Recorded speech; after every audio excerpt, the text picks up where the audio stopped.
नमस्कार बंधुरा, আমার নাম সর্বজিৎ মুখার্জি। एनेलिसे मिशेल का जन्म 21 सितंबर 1952 को लाइबलफिंग, पश्चिम जर्मनी में एक सख्त रोमन कैथोलिक परिवार में हुआ था। बचपन से ही एनेलिस एक धार्मिक लड़की थी और उनका परिवार भी कैथोलिक धर्म को मजबूती से मानता था। सब कुछ ठीक चल रहा था, लेकिन जब एनेलिस 16 साल की थी तो उन्हें पहली बार एक अटैक आया। उन्होंने दावा किया कि उनका शरीर लॉक हो गया और वह अपने हाथों और पैरों को हिला नहीं पा रही थी। इस घटना के बाद उन्हें तेज दौरे पड़ने लगे और उन्हें अस्पताल ले जाया गया। डॉक्टर्स ने एनेलिस को टेम्पोरल लोब एपिलेप्सी का मरीज घोषित किया। I mean, do you think that sounds like it came out of a girl? Like, yes, it sounds like a girl doing a funny voice. Your unrelenting skepticism is exhausting. The exorcism of Annalisa Michel. उनका इलाज medical दवाइयों से किया गया, लेकिन उस दौरान उनकी मानसिक स्थिति और खराब होने लगी। एनेलिसी को मतिभ्रम होने लगे और उन्होंने बताया कि वह शैतानी चेहरों को देख रही है। उन्हें ऐसा लगता था कि उनका पीछा शैतान कर रहे हैं। एनेलिस का परिवार गहरे धार्मिक विचारों वाला था और जब उनकी तबीयत और बिगड़ती गई तो उन्होंने अपने धार्मिक विश्वासों के आधार पर समझा कि यह कोई मेडिकल समस्या नहीं बल्कि एक आध्यात्मिक कब्जा, आत्मा या भूत का कब्जा। एनेलिस ने कहा कि उन्हें धार्मिक दर्शन भी होने लगे हैं और कुछ अलौकिक शक्तियों का अनुभव होता है। एक बिंदु पर उन्होंने यह भी कहा कि उन्हें माता मरियम के दर्शन दिखाई दिए। वह मंदिर जाने से डरने लगी और धार्मिक प्रतीकों को देखकर घबराहट महसूस करती थी। एक समय पर उन्होंने कहा कि वह अपने शरीर के अंदर एक शैतान की आवाज़ सुन रही है जो कह रहा है कि वह उनके अंदर है और कब्जा कर चुका है। एनेलिसी के माता पिता ने समझा कि उनका दिमाग सिर्फ मेडिकल इलाज से ठीक नहीं हो सकता, बल्कि यह एक शैतानी कब्जे का मामला है।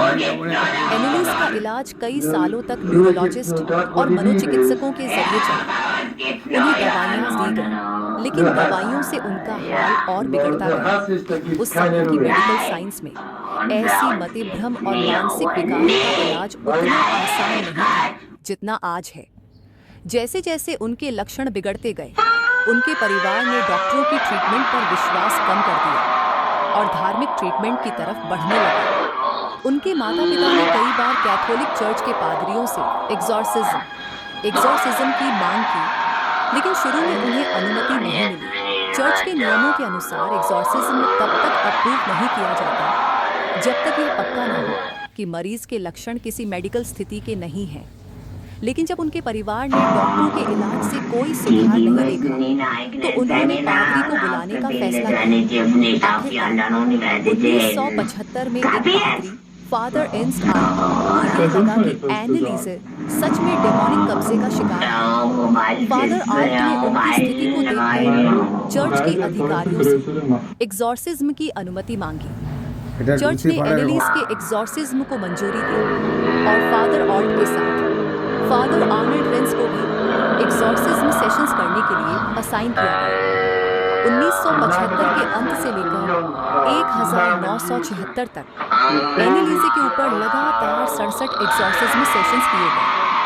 ये सेशंस लगभग 10 महीनों तक चलते रहे। हर एक सेशन 1 से 2 घंटे का होता था और इसमें उन्हें शैतानों से मुक्ति दिलाने की कोशिश की जाती थी। एग्जॉर्सिज्म के दौरान एनेलिस के व्यवहार में कई हिंसक परिवर्तन आए।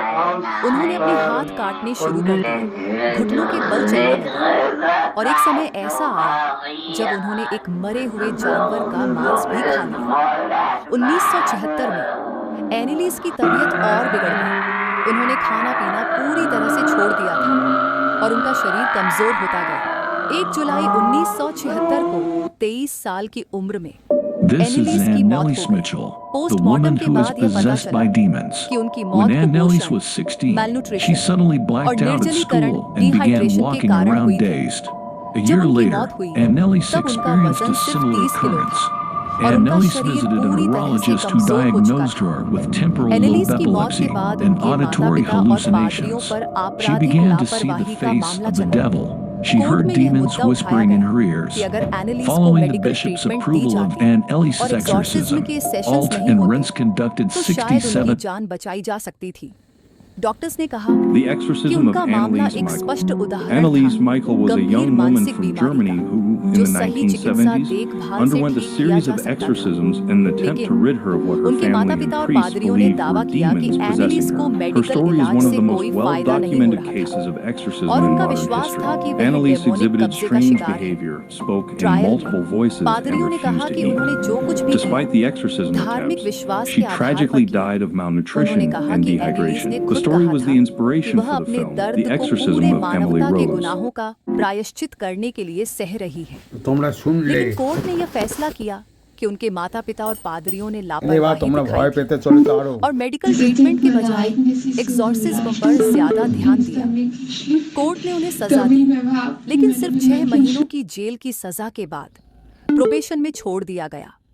एनिलीसे मिशेल का केस Now आज you भी need एक finally six विवादास्पद voice विषय voice है। of number one इस केस ने Hitler. मेडिकल साइंस और धर्म के बीच के तनाव को सामने रखा। कुछ लोगों का मानना है कि एनिलीसे को डेमोनिक कब्जे का शिकार नहीं, बल्कि गंभीर मानसिक बीमारी थी, जो सही ट्रीटमेंट न मिलने के कारण बढ़ गई।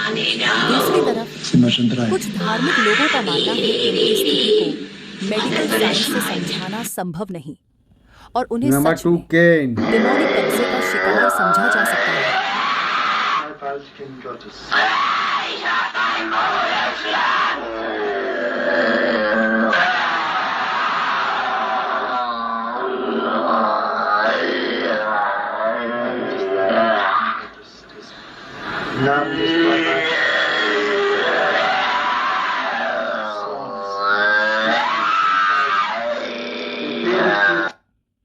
Number three Nero.